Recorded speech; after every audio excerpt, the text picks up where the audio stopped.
We'll now bring the Community Development meeting for November 2nd to order. We're going to do a brief roll call. I am here, Deputy Mayor Justin Evans, Councilmember Tom Watson, and Councilmember Kelly McClymans is running late. He is not present at the moment.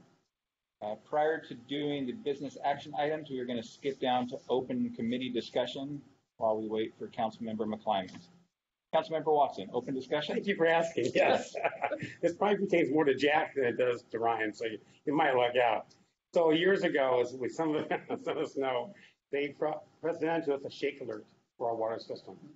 And we got that in consideration for maybe we sell the property on East Town, get that set up because we've had the earthquake test recently, and that's important. And looking through things, tonight's notes and stuff, can we consider that? Is that just too expensive to think about?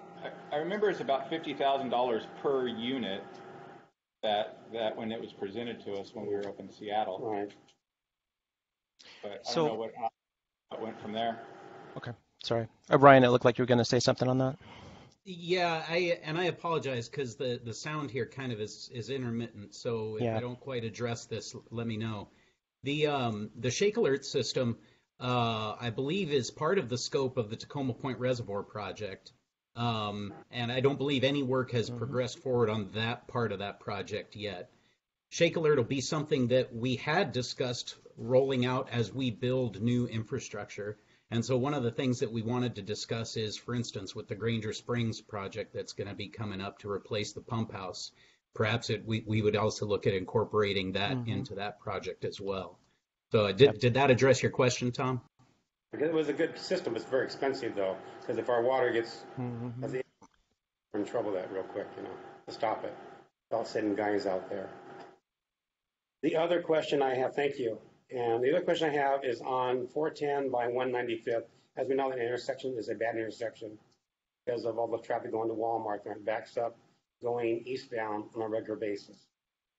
I continually see more and more cars make a left-hand turn into the tire store there. Just the other day, I saw like 5 cars turning off that because the light turned so quickly, didn't clear. So one person turned, they all cut across there.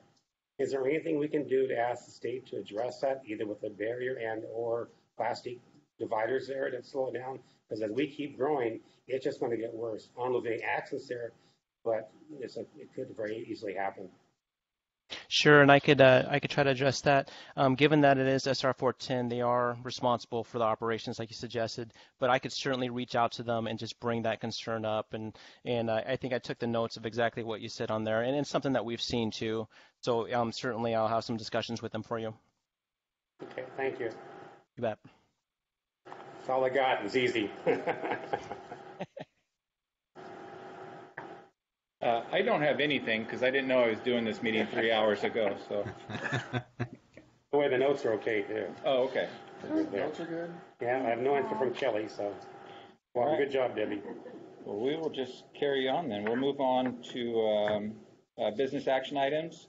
AB 21150, Resolution 2989, awarding the professional service agreement to RH2 to complete the final design of Granger Spring Pump House. Doug? Hello. Hello. Good afternoon. This is a professional services agreement for the Granger Springs Pump House with RH2. As you may recall, earlier this year we asked RH2 to do an assessment, a reassessment, I should say, of different options for doing the Granger Springs pump house. This was on the docket on the budget to have it upgraded. If you've seen the pictures that they included, I mean, it's an old building that's been one of the original pump houses in the system, and it's in dire need of being upgraded. At the time that we looked at doing this a few years ago, after we did the initial phase of getting the generator out of that building, moved up to where trucks can easier get to it. to the deliver the diesel fuel for the generator. We were thinking that we were going to just revamp that existing building by basically using the existing wet well and the existing foundation and build on that. And we kind of looked at this again and here this year before we went into the design. And we also decided that since we started the risk assessment of our water system, that we wanted to include that in the evaluation of whether we wanted to do as we were thinking of building and just revamping the existing infrastructure there or build on a new site, which we looked at. And based on the risk assessment that was already generated for that building, the staff all agreed that really the best option is to take the additional cost and put it in a new site or a new location on the existing site down there in the Granger Springs site, and where it's safer, so we don't have any issues of trees falling, the side or the back side of the wet well given away to the water side there. And so that's what we agreed upon.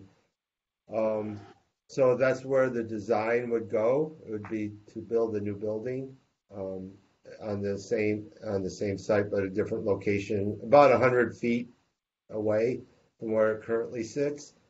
The design's $229,408. We do have that and a few pennies more to cover the design for this year, and we would start the construction next year. I've got a couple questions. Is this the metal building with the bullet holes through it? Okay, not the one down below with the generator already built in? Right, yeah, the metal building below. Oh, okay. Yeah, Yes. Okay. generator's up top now, Oh, Yes. okay. by the pond. Okay. And is 20%, 22% of the build out, is that a typical engineering fee? Yeah, and when you're talking about it, that's actually fairly decent. When you're talking about engineering fee for design for something of this nature, where you're not talking about just laying pipe in the ground or anything like that, but you're talking about having a structural engineering, you're having electrical engineering and mechanical engineering, all three of those integrated into the design. 22-25% is very standard, I would say. I've actually seen a little bit more, but 22 is actually really good in this. And I think we're getting good because they've already, in their preliminary reviews of all this, they've already gotten a good feel of where they're at with what they need to do. So that's why it's 22 instead of 25 or 26 or something like that. Okay. You don't see it much cheaper than that, even or much less than that. Even when you're talking about just doing like a pipe laying project or something like that. Okay. All right. Thank you.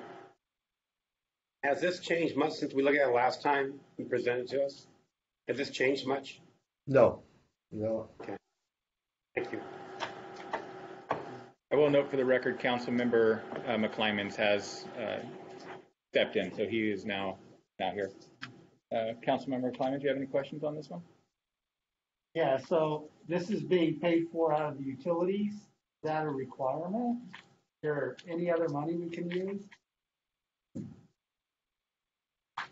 This is a CIP project. There's a capital improvement from the capital improvement program, and so those are typically paid by utility fees. That's what, these are fees that are collected from our system development connection charges, and so that's very standard. We don't typically go into the general fund, which is basically all we would have. unless we had grant funding of some sort or something like that. And I think Ryan may have a little add-on on that when I said grant funding. I believe, I'm not going to say any more unless you do have anything to add, Ryan? No? Yes? No. And the C- I think you froze. And Ryan froze. Yeah. You ran away. The CIP is separate from the utility fund itself.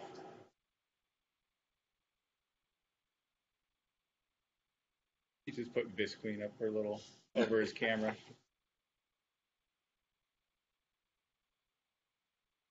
I didn't So mean tell us to about this scare him grant you away got, like bud. that. I apologize.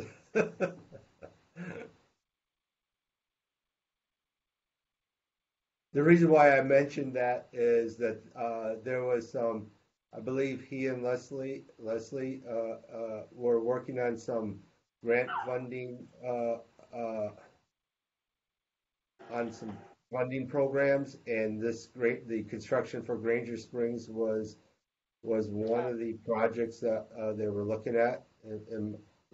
Am I correct? Anybody? Can anybody say any? We will,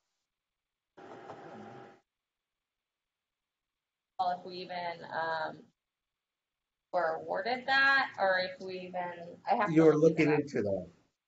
I don't think it was anything awarded. There he is. Yeah.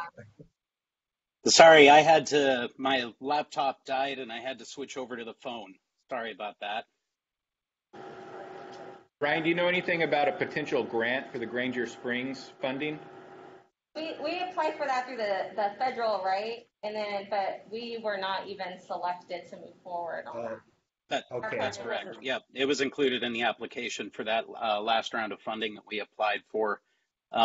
And I think where Doug was going, not to reho any ground here, but this project being CIP was included in the rate analysis that was completed, and the rates were set up and designed to fund these projects. I mean, that's the whole point of the rates and the system development charges to begin with. So unless we could find some kind of funding source through a grant or something through one of the programs that we already applied for, which we weren't selected for, that the only other funding option is to use what we collect through SDCs and rates.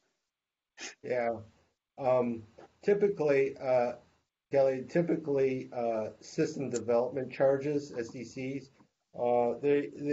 the developers pay that into the feed for expansion of projects.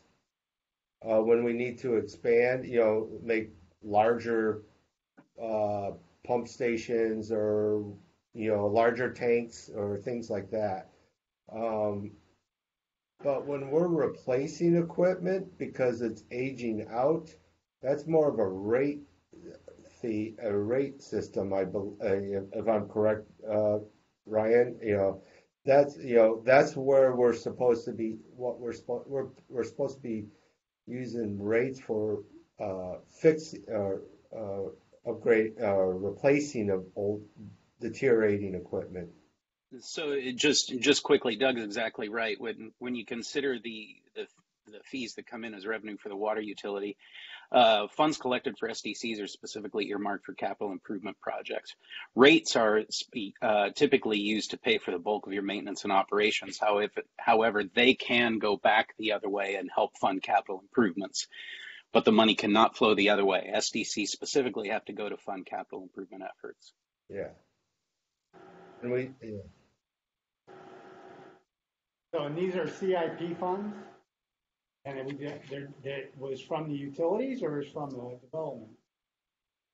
We don't know. So the funding of this project is primarily through SDCs collected through development efforts. And this is the station that that we don't have an immediate need to replace it, but we're afraid if we don't replace it, there is a potential failure in the what time horizon? Actually, this project's been on the agenda for quite some time, on the capital plan for quite some time for replacement. There are some significant issues with the facility that require that actually it had been replaced 5 to 6 years ago. Most of the pumping equipment, other than one new motor that we just had to purchase, is vintage equipment from years and years past, beyond the end of its expected service life. In addition, most of the electrical that's in there is out of date and no longer appropriate. The building's been flooded at one time. As was indicated, it's been the subject, it has received vandalism over the years. So this is overdue as for replacement. Another thing is it's really not a safe building in the sense that when you enter the building, to access any of the electrical panels or the control panels or the pumps, you are literally hopping over pipes. This was a building that was built in 1960, 60-ish. I'll say that in the 60s, and so an employee who has to enter the building to do any kind of maintenance to any of the panels or any of the pumps, they're literally hopping over, and I'm serious, hopping over the piping in the building.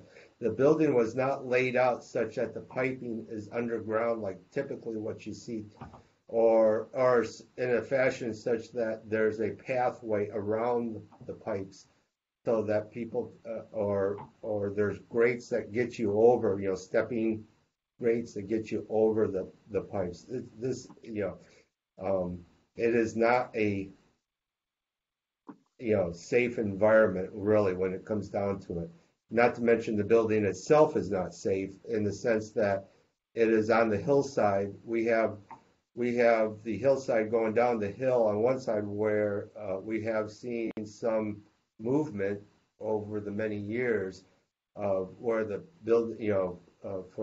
where the well is, where the pump wells, and then we have a hillside above it where trees and stuff that we've had trees removed, but there are other trees that can come down onto the building itself.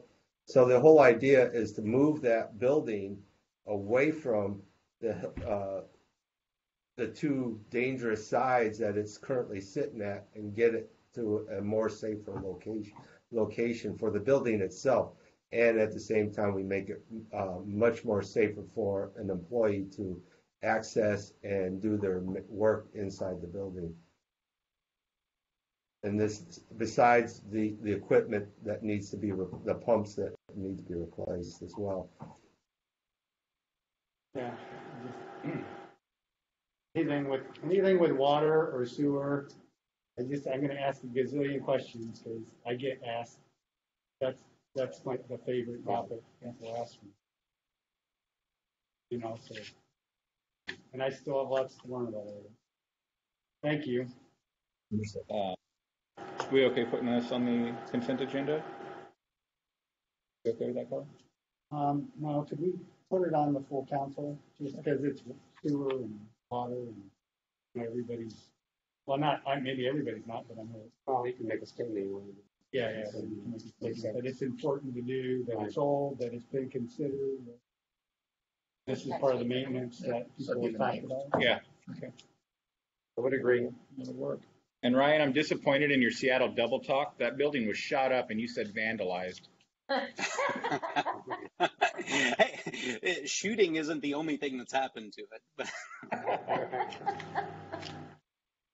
all right, moving on to item number 2, AB 21-153, Resolution 2990, authorizing the award and contract with Parametrics for the install of on-site login passcode and intrusion disable system on the human machine interface, HMI, along with the daily calculated report for system demand. Todd, I know nothing of what that means. Can you help me out? I confused you. That's good, right? I am the human machine interface and I do not compute. Yeah. Well, I'll give you a little backstory on that. So Parametrics, they're going to be doing this contract. So at all of our water sites, we have, they're called human machine interfaces or HMI screens. So these screens control everything at our water site. They can turn the pump on, they can turn the chlorine injection pumps on, they can control the injection speed. It does everything at our water site. So these HMIs, they need to be locked down from an intrusion, right? If somebody breaks in today, they can just go right into our building. They can go in there and do anything they want into our system by getting onto these HMI screens. So the first part of this contract is getting that locked down with a password login. So what a crew member would have to do is you'd open the door, he'd go over to that human machine interface at HMI, and he would put in his password, and that would let him do any modifications that he needed to our water system. Along with that, we tied to an intrusion alarm also. Right now, our intrusion alarm is just like a toggle switch on the side of the cabinet or a switch underneath the cabinet. Not a very safe place to have an intrusion switch. As people come in, they can see it, they can find it, and they can switch it off so we wouldn't get called. So when somebody opens the door, the intrusion switch would call out. You have like around 30 to 45 seconds to walk over to that HMI screen, log in, turn the intrusion off. Then that logs in back here, even at our headworks, that says who's out on site. So if we had somebody out on site, we can say, oh yeah, Joe's out there, he's doing treatment rounds a day. We can see where he's at doing the work. Another thing added was, since they're already at the sites, we have all of our meter information right now out at all of our water sites. We want to produce a better, accurate, more report daily and monthly. So by them doing some programming and getting that information back here to our headworks, they've got to do a little bit of programming on their side to get that daily flow meter back here, so we can actually be reading the information at midnight, and so we can actually get real daytime demands of what our system is doing. We use that at Covington, and it really was beneficial, especially as we go into the summer months when you can see the demand go from maybe 5 million up to 7 million and into 8 million. And then you guys can see that how much water that we're using during maybe a 90 or 100 degree day, or maybe during a fire demand. Right now we read the meters, but we do everything manually, and we have the capability of getting all that information back here to our site, and so we can produce a more accurate daily information for even the council and Jack and Ryan. So, any questions on any of that stuff? So 13 locations, $12,000. This seems extremely affordable. What's missing? Nothing's missing, that's like I said, it's not too much. Yeah. Yeah, it's pretty cheap for the work that they're doing, and then the value we're getting out of this.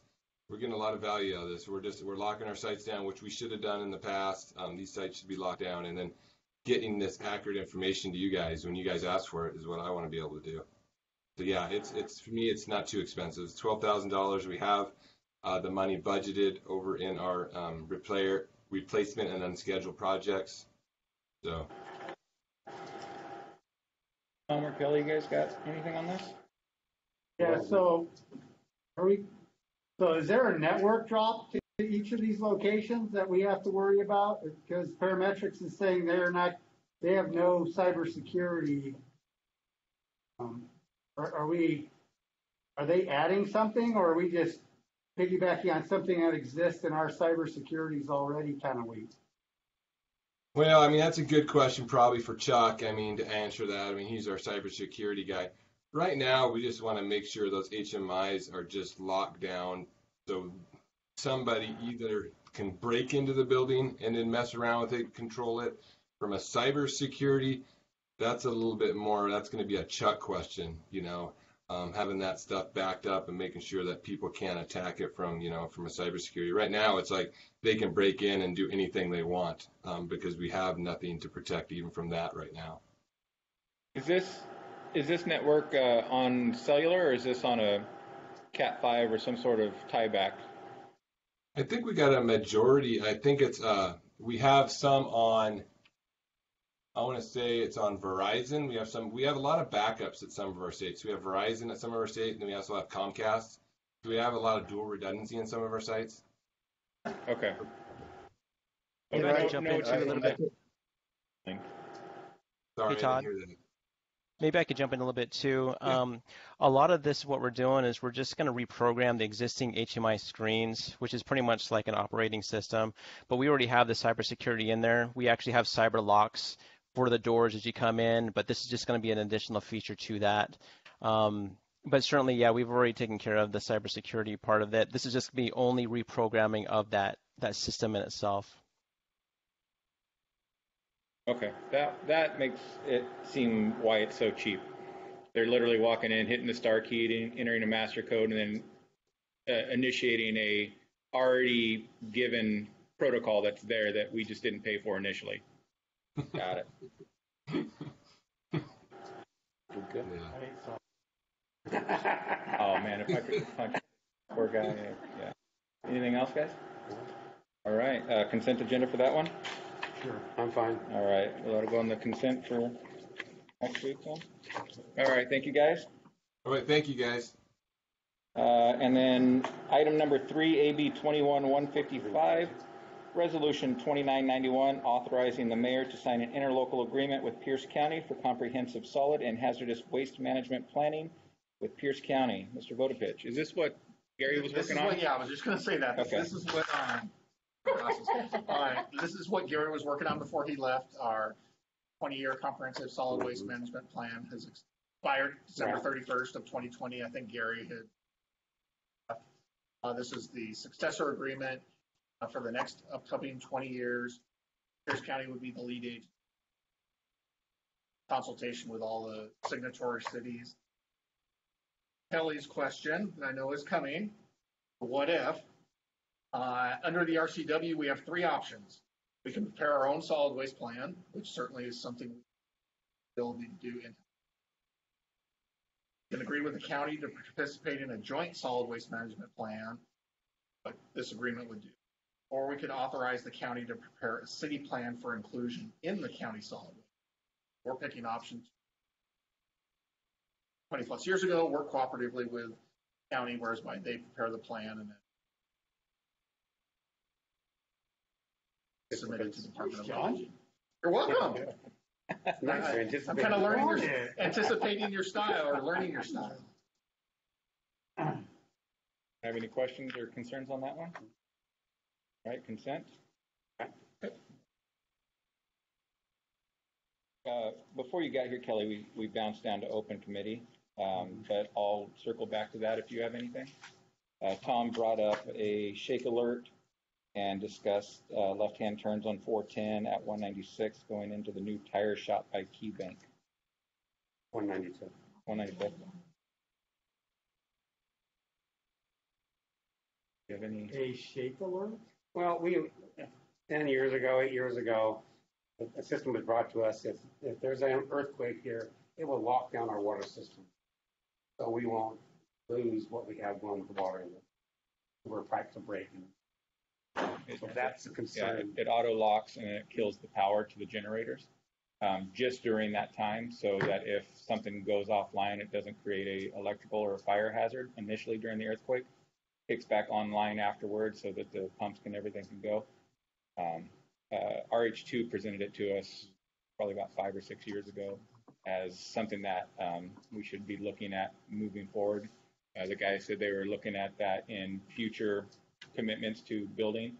It's about a $50,000 per unit thing, but it does save the ability to have fire and water protection in the event of an earthquake or a fire or something like that, that it's still available, so it doesn't, if there is a crack in the tank, everything is sealed right there rather than, spilling everywhere, and we have our fire protection reserved there. So is that something, would that be part of, I'm missing it, would that, something like that be part of what we do with Granger's while we're upgrading it? I only caught it for, Would making sure. Go ahead. Would Shake Alert be something that would be considered and built into the design at Granger Springs? Yes, it would be. And Justin did a great job of explaining what is all entailed there.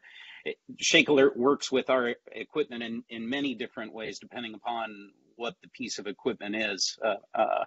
And this gets into discussion of P waves and S waves and seismic events and all that kind of stuff. We could talk about it more at length if you'd want it another time. We could come back to CDC to discuss shake alert specifically. But yes, we would consider it as part of Granger. So is that something you can do piece by piece as things are worked on, or is that something they want to do all at once? So when we talk about doing it piecemeal, we would do it as we have capital projects addressing our different water sites.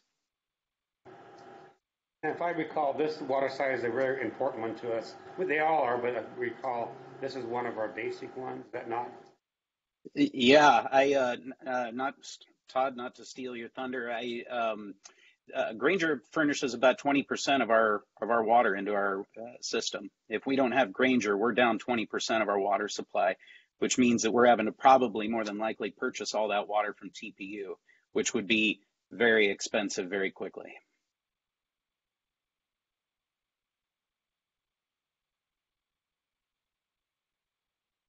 All right, I can kind of jump in there just a little bit.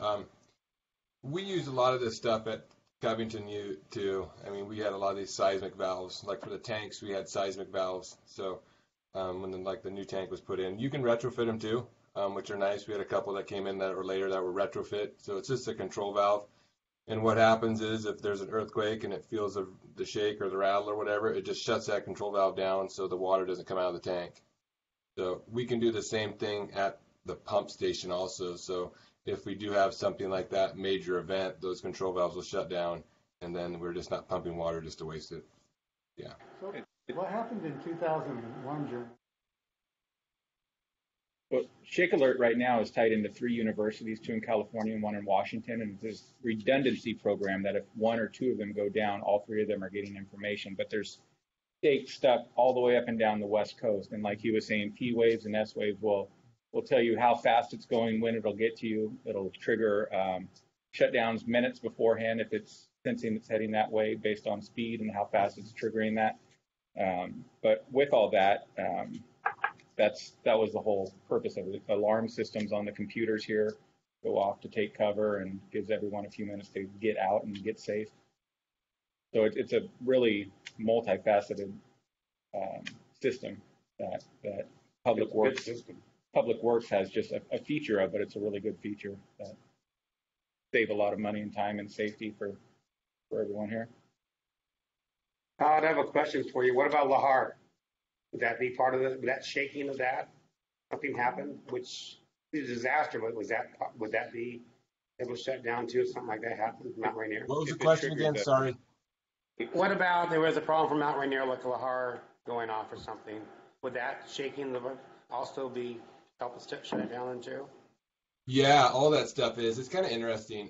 So it's just a box and it picks up any kind of vibration. I mean, you can set it off yourself too. We did that also at our own stuff. But yeah, it picks up the vibration and then it just shuts down the control valve. Like the main thing was definitely for us, it was more to our tanks because we wanted that water readily available. As we know, if a Mount St. Helens or something like that blew, we'd have multiple breaks. And those tanks can drain down pretty fast. So we had them on our tanks just so we could save that storage. And then, we were really big on emergency management. We actually had taps off the side of our tank. We did a 2-inch tap. And so if we had a lot of breaks from, we could have people, I guess, come out there and, fill bottled water and fill trucks and do all that stuff. I mean, it was kind of, we went out there, but we did some of that stuff also in case something like this for emergency management, if we did have to lock that tank down.